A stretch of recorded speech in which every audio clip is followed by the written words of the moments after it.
Often in life, we look for something to measure ourselves by. Am I a good person, a great worker, husband, or wife? Unfortunately, this leads us down the path of comparisons.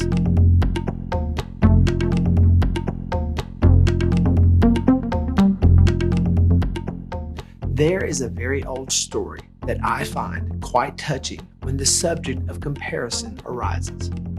A full moon night, the moon was just rising on the horizon, and there grew 2 trees.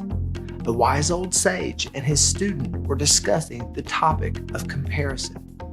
The student wanted to be as good as the others he saw in his class and had approached the sage on how to do so.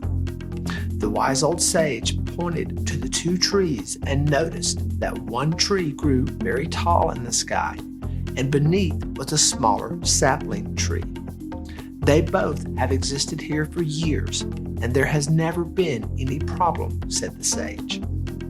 The smaller tree has never said, "Why do I feel inferior before you to the big tree? How is it possible?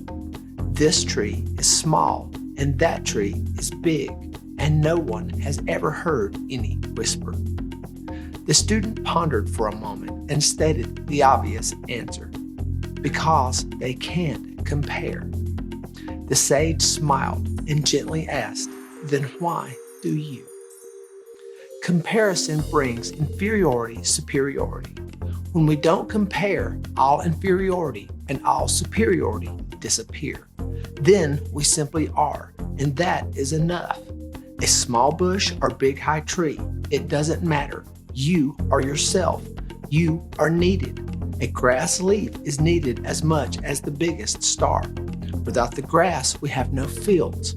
A single blade of grass is needed as much as any Buddha. The world would be less rich if the blade of grass disappears. So just look around. All is needed, and everything fits together.